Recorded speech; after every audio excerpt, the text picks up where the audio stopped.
All I wanted was peace on my new ranch, but my HOA-obsessed neighbor, Carol, saw it as an invasion.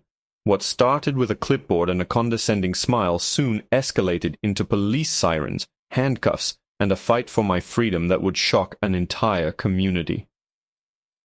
I bought my grandfather's ranch about a year ago. It's not some massive 1,000-acre operation you see in the movies. It's a humble 80 acres of rolling hills, a creek, and enough pasture for a small herd of cattle and my 2 horses. For me, it was paradise. It was freedom from the concrete jungle, the nosy neighbors in my old condo, and the soul-crushing beige of my previous life. The property line on the east side, however, bordered a brand-new, master-planned community called The Willows, a place where every lawn was the exact same shade of green. Every mailbox was identical, and the most dangerous predator was a rogue dandelion. And at the head of this pristine beige hellscape was Brenda. Brenda was the self-appointed. For 10 years, I saved every penny, worked every overtime shift, and ate more instant ramen than any human should. All for one dream: a piece of land. I wasn't looking for a mansion or a fancy estate. I just wanted space. Space to breathe. Space to work on my truck without a neighbor complaining. Space to look up at the night sky and not see the glow of 1,000 streetlights. And finally, I did it. I bought a 20-acre ranch on the outskirts of town. It was perfect. Rolling hills, a little creek running through the back, and a sturdy, if a bit rustic, little house. My own little slice of heaven. There was just one tiny 5-foot 4-inch tall problem, and her name was Carol. My property shared about 100 yards of fence line with the back end of a brand-new, master-planned community called Whispering Willows. You know the type. Every house is a slightly different shade of beige. The lawns are manicured to within an inch of their life, and the homeowners association rules are thicker than a phone book. My little ranch was the untamed wilderness on their doorstep, and Carol, the self-appointed queen of the HOA board, saw me as an invasion. My first interaction with her was less of a welcome wagon and more of a hostile takeover. I was out by the property line, hammering in some new posts for the barbed wire fence I was replacing, when she marched across the perfectly uniform grass of her backyard and stopped just on her side. She was holding a clipboard. A clipboard? Who does that on a Saturday? "Excuse me," she said, her voice dripping with the kind of condescending sweetness that sets your teeth on edge. "I'm Carol, the president of the Whispering Willows HOA. I just wanted to make you aware of the community covenants regarding fence height and materials." I pulled a nail from my mouth and smiled, trying to be neighborly. "Morning. Nice to meet you. Don't worry, this is my property. The HOA rules don't apply over here." Her face pinched, as if she'd just tasted something sour. "Well, the appearance of your property directly impacts our property values. The board has strict guidelines to maintain a certain aesthetic. A rustic fence like that is simply unacceptable." I just stared at her for a second, then gestured to the 20 acres of untamed land behind me.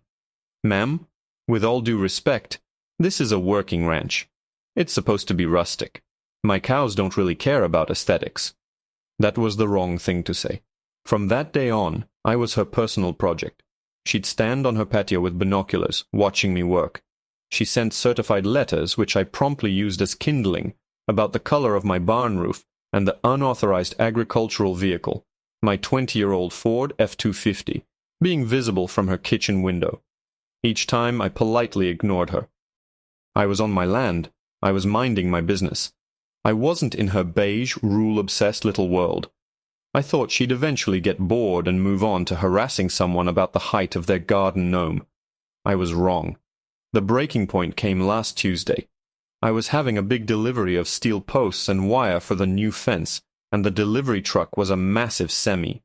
To give him room to maneuver up my long gravel driveway, I had to move my own truck. The most convenient spot was a flat, grassy patch near the front of my property, about 50 feet from the road, and, crucially, about 30 feet inside my own property line, which was clearly marked with survey stakes from when I bought the place. I parked it there, thinking nothing of it. I was in the kitchen making a sandwich not 20 minutes later when I saw her. She wasn't on her own property this time. Oh no. She had marched right up my driveway, her little power walking shoes stomping on my gravel, and was standing right next to my truck, phone in hand, taking pictures. I put down my sandwich and walked outside, my patience finally worn down to a single, frayed thread. "Carol, what are you doing on my property?" She didn't even flinch. "I am documenting this clear violation," she shrieked, waving her phone at my truck. "You cannot park a vehicle on an unpaved surface. It's against the bylaws." "For the last time, Carol," I said, my voice low and steady. "Your bylaws end at that property stake right there. You are trespassing. Get off my land. Now." She just scoffed. "I've had it with your blatant disregard for this community. This is common area." I actually laughed. "Common area? Carol, I own this. Every blade of grass your little sneakers are standing on is mine. This isn't a park. This is my yard." Her face turned a shade of crimson I'd never seen before. Her eyes narrowed to tiny slits. "We'll see about that," she hissed. She stabbed at her phone screen with a perfectly manicured finger, held it to her ear, and in the shrillest voice imaginable she screamed, "Yes, I'd like to report a hostile individual and an illegally parked vehicle. I'm at 124 Whispering Willows Lane, and he's threatening me. Please hurry, I fear for my safety." My jaw dropped. I stood there, utterly speechless, as she rattled off a story about how I'd been screaming at her and menacing her, all while standing on her precious HOA land. She was a master of her craft. I'll give her that. She painted a picture of a terrified suburbanite being accosted by a wild hillbilly. She hung up, a smug, triumphant smirk plastered on her face. "The authorities will sort this out," she said, crossing her arms. It felt like an eternity, but it was probably only 5 minutes before I heard it. A distant siren, growing closer and closer. Then another one joined it. Red and blue lights flashed against the trees at the end of my long driveway. She actually did it. The crazy woman had called 911 because I parked my own truck in my own yard. And as 2 sheriff's cruisers pulled up, lights blazing, I saw the look on her face, a look of pure, unadulterated victory. She thought she had me. 2 deputies got out of their cruisers. One was a younger guy, all sharp creases and serious eyes, looking like he'd just stepped out of the academy. The other was older, probably a few years from retirement, with a thick mustache and a look that said he'd seen it all and wasn't impressed by any of it. He was the one who walked towards us, his hand resting casually on his duty belt. I made sure my own hands were visible, away from my pockets, just to keep things calm. Before the officer could even speak, Carol launched into her Oscar-worthy performance. "Oh, thank goodness you're here, officers," she cried, a hand flying to her chest. "This man, he parked this monstrosity right on our community greenbelt."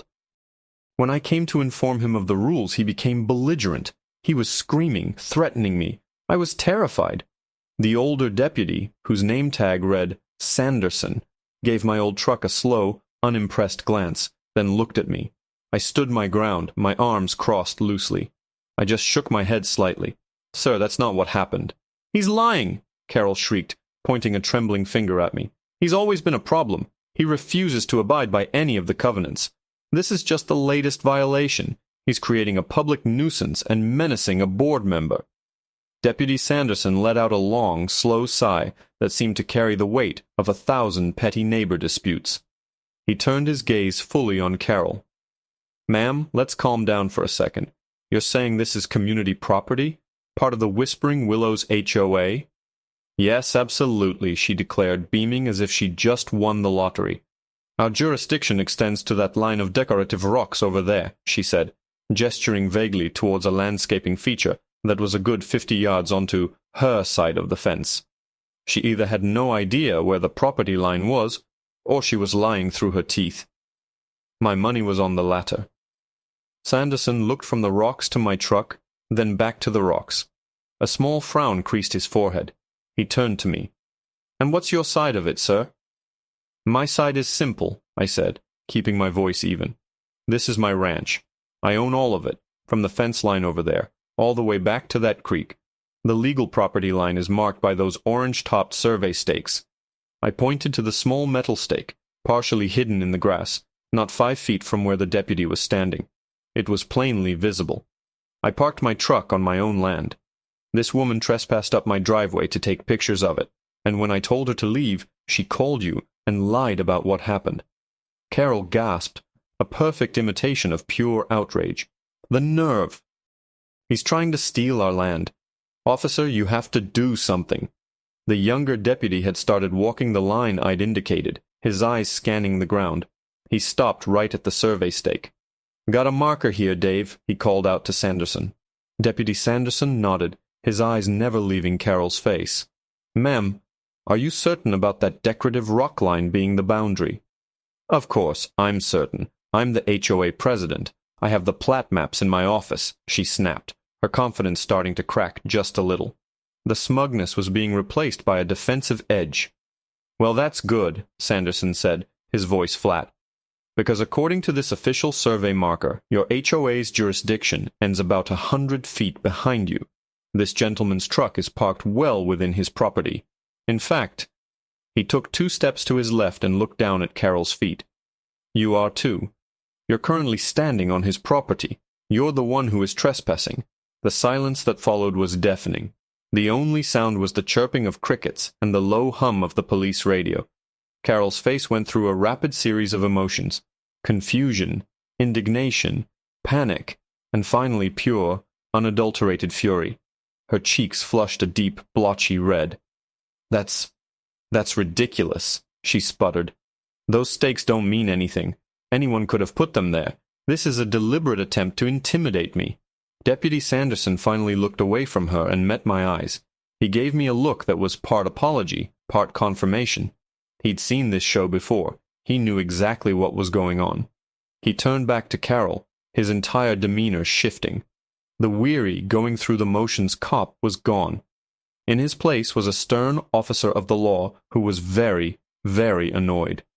Ma'am, he said, his voice dropping an octave, becoming hard as granite. Misusing the 911 system is a serious offense. Filing a false police report, claiming you were being threatened when you were in fact the one trespassing and instigating the conflict, that's even more serious. Carol's jaw worked, but no sound came out. She looked like a fish out of water, desperately gulping for air. She had come out here expecting to be validated, to have me handcuffed and my truck towed. The idea that she was the one in trouble was so foreign to her worldview that her brain seemed to have short-circuited. Sanderson took a slow step towards her, and for the first time Carol looked afraid. Not the fake, theatrical fear she'd performed earlier, but genuine, wide-eyed terror. She had summoned a power she didn't understand, and now it was turning on her. We're going to need to get your side of the story on record, officially, Sanderson continued, his gaze unwavering. He reached for the notepad on his belt. But first, I'm going to need to see some identification, and I need to read you something. Carol looked as if Deputy Sanderson had just told her the sky was plaid. Read me something. My identification. I'm the victim here, she squawked, her voice climbing into a register that was probably bothering dogs in the next county. That's not how I see it, ma'am, Sanderson said, his patience visibly evaporating like a puddle in the summer heat. He flipped open his notepad. As I just explained, you are currently trespassing on this gentleman's private property. You have admitted to initiating contact with him. He has stated, and your current location supports his claim, that he asked you to leave. You refused. Instead, you called 911 and filed what appears to be a completely false report, alleging threats to your safety to get a faster police response. So no, right now you do not look like the victim. You look like the perpetrator. Every word was a hammer blow, chipping away at her fortress of entitlement. Her face, which had been bright red with fury, was now starting to pale. She fumbled in the ridiculously small purse hanging from her shoulder, her hands shaking slightly as she pulled out her driver's license. She practically threw it at the deputy. Sanderson took it, glanced at it, and handed it to the younger officer. "Run her, would you, Tim?" he asked. Tim nodded and headed back to his cruiser. Sanderson then turned his full, undivided attention back to Carol. "Now, ma'am, I need you to understand the gravity of the situation you've created. When you dial 911, you're activating an emergency response system. You took 2 deputies off patrol, pulling us away from potential real emergencies, all because of a civil disagreement over a vehicle that isn't even in your jurisdiction, that wastes taxpayer money and puts people at risk. But the bylaws, she stammered, falling back on her one and only defense.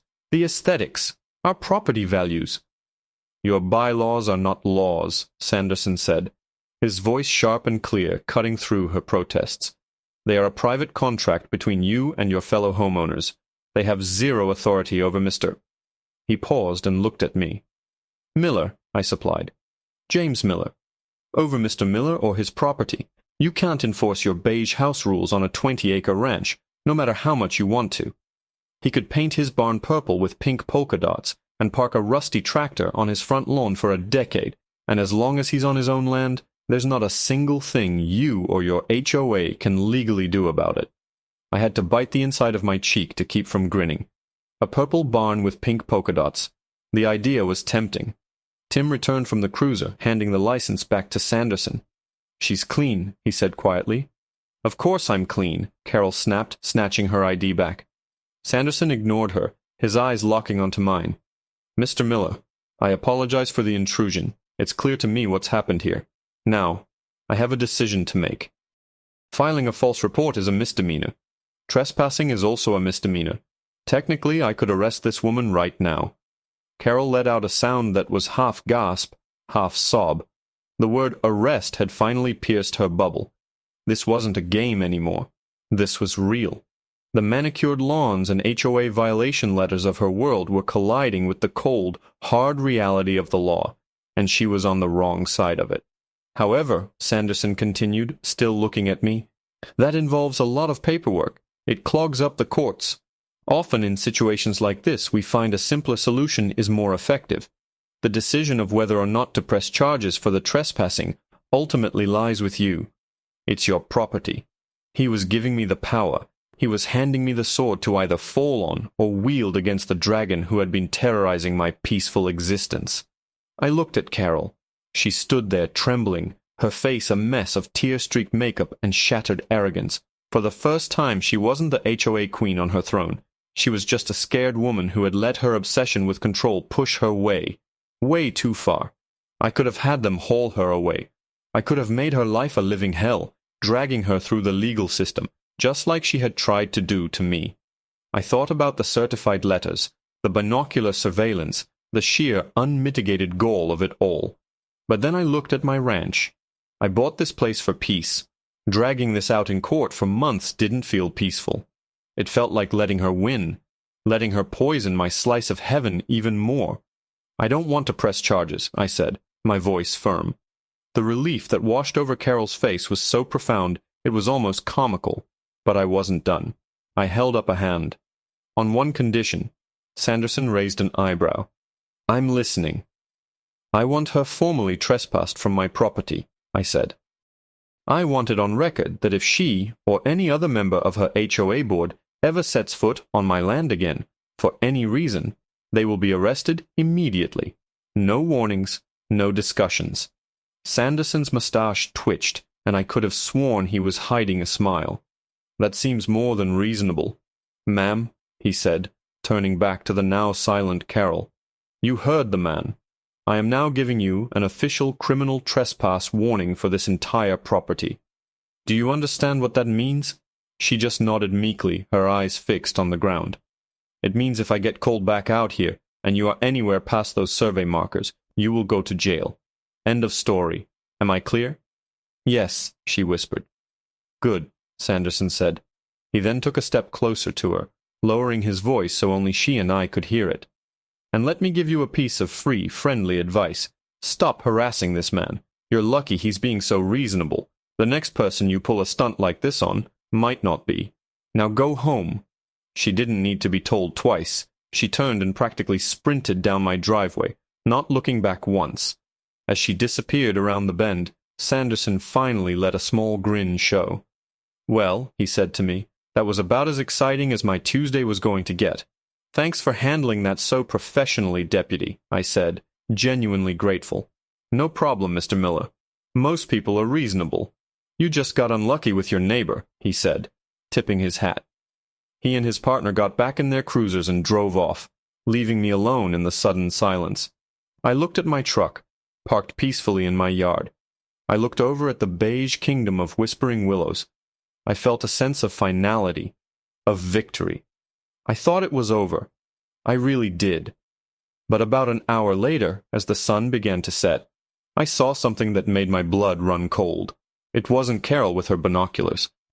It was a tow truck, big and menacing, turning slowly into my driveway, its yellow lights flashing ominously in the twilight. And sitting in the passenger seat, pointing towards my truck with a demonic grin, was Carol's husband. For a split second, I was frozen. Disbelief warred with a fresh surge of anger. They couldn't be serious. After everything that had just happened, after a direct warning from a sheriff's deputy, they were doubling down? This wasn't just about control anymore. This was a declaration of war. I grabbed my phone and my keys, and I was out the door before the tow truck's wheels had even stopped rolling on my gravel. Carol's husband, a doughy man named Bill, whose only personality trait seemed to be a perpetually smug expression, hopped out of the passenger side. The tow truck driver, a burly guy in greasy overalls, lumbered out of the driver's side, already eyeing my F-250 like it was a prize-winning fish. "Can I help you?" I asked, my voice dangerously calm. I walked right up to them, making sure to stand directly between the tow truck and my Ford. Bill puffed out his chest. "Yeah, you can help by getting out of the way. We're here to remove this illegally parked vehicle from HOA property." He said it with such conviction, you'd think the last hour with the sheriff's department had been a fever dream. I just stared at him. "Bill, you've got to be kidding me. The deputies were just here. You know this is my property. You are trespassing, and you are attempting to steal my truck. That's grand theft auto." The tow truck driver paused, a flicker of uncertainty crossing his face. He looked from me to Bill. Bill, however, was undeterred. He waved a piece of paper in my face. "I have a signed work order from the Whispering Willows HOA, authorizing the removal of this vehicle for violating community bylaws. This is perfectly legal." "It's a fraudulent document, Bill," I said, not backing down an inch. "This is not HOA property. Your wife was just issued a criminal trespass warning for being right where you are standing. I suggest you and your friend here get back in that truck and leave before I make one phone call." "Threats won't work on me," Bill blustered, trying to sound tough. "You're in violation, and this truck is getting towed. Do it, Jerry." The driver, Jerry, still looked hesitant. "Look, man, I don't want any trouble. Is this your land or not?" "It is," I said firmly. "And I have the survey, the deed, and the word of 2 sheriff's deputies who were standing on this exact spot less than an hour ago to prove it. This man is knowingly using you to commit a felony." I pulled out my phone. I didn't even have to pretend. My finger hovered over the recent calls list, right over Deputy Sanderson's direct office number, which he'd given me before he left. "Last chance, Bill. You're about to make the biggest mistake of your life." Seeing my phone, and the look of absolute certainty on my face, was the final straw for Jerry. He threw his hands up. "Nope, not worth it. I'm not getting my rig impounded and losing my license over some stupid lawn argument. Sorry, Bill, this is your problem." He turned, climbed back into his cab, and with a hiss of air brakes, began the slow process of turning the massive truck around in my driveway. Bill's face was a masterpiece of sputtering rage. He looked at the retreating tow truck, then back at me, his smug mask completely shattered. You can't do this. I'm not doing anything, Bill. You did this to yourself." I made the call. As I heard the phone ring on the other end, I said, "You know, I was going to let it go. I was going to be the bigger man. But this, attempting to steal my truck right after being warned by the police? You've crossed a line." Deputy Sanderson answered on the second ring. I explained the situation quickly and calmly. I didn't even have to raise my voice. The silence on the other end of the line was heavy. When he finally spoke, his voice was colder than a winter night. "Don't let him leave, Mr. Miller. I'm 5 minutes out." That was all I needed to hear. I clicked off the phone and looked at Bill, who was now desperately trying to get back to the safety of his own property. "I wouldn't do that if I were you," I said, my voice flat. "Deputy Sanderson is on his way back. He specifically told me not to let you leave." The color drained from Bill's face. He was trapped. He knew it. He stood there, shifting his weight from foot to foot, a pathetic figure caught in a web of his own making. Those were the longest 5 minutes of his life. We stood in silence, the only sound being the engine of the tow truck fading into the distance. When Sanderson's cruiser came back up the driveway, he wasn't alone. The younger deputy, Tim, was with him again. This time there was no casual demeanor. Sanderson got out of the car with a purpose that was frankly terrifying. He didn't even look at me. His eyes were fixed on Bill. "I cannot believe the stupidity," Sanderson said, his voice low and seething. He walked right up to Bill, who seemed to shrink under his gaze. "I give your wife a warning, a generous one, considering the circumstances. I explain the law. I draw a clear line, and not 1 hour later, you are back on the same property, attempting to commit a felony. Did you think I was joking? The work order," Bill stammered. "The work order is toilet paper, and you know it," Sanderson snapped. "You knowingly hired that tow truck driver under false pretenses to steal Mr. Miller's vehicle. That's conspiracy and attempted grand theft. Mr. Miller," he said, turning to me, "are you willing to press charges this time?" I looked at the trembling man in front of me. I thought about the peace I wanted, but I also knew that if I didn't put a stop to this right here, right now, it would never end. This was a cancer, and it needed to be cut out. "Yes, deputy," I said, my voice ringing with clarity. "I am." Sanderson nodded grimly. "Bill, turn around. Place your hands behind your back." The click of the handcuffs was the loudest sound I had ever heard. As Deputy Tim led a completely shell-shocked Bill to the back of the cruiser, Carol came running out of her house screaming, "What are you doing? You can't arrest him." Sanderson met her at the property line, holding up a hand to stop her from crossing. "Yes, ma'am, I can. He just committed a felony on the property you were trespassed from. You might want to call a lawyer and a bail bondsman." The aftermath was glorious. Bill was charged, and Carol had to empty a good chunk of their precious HOA funds to bail him out and hire an attorney. The HOA board, upon learning that their president and her husband had used HOA resources to attempt a felony, held an emergency meeting. Carol was unceremoniously impeached. The story spread through Whispering Willows like wildfire, and I became something of a local legend. The HOA sent me a formal, written apology and a basket of muffins, which I politely declined. I haven't had a single issue since. No more binoculars, no more letters, no more trespassing. The new HOA president even waved to me once. I just finished the new fence. It's strong and sturdy, and completely within my property line. My truck is parked wherever I damn well please. Sometimes when I'm out working near the fence, I look over at the row of identical beige houses, and I smile, because I have my space. I have my freedom, and I have peace and quiet, earned one incredibly satisfying 911 call at a time.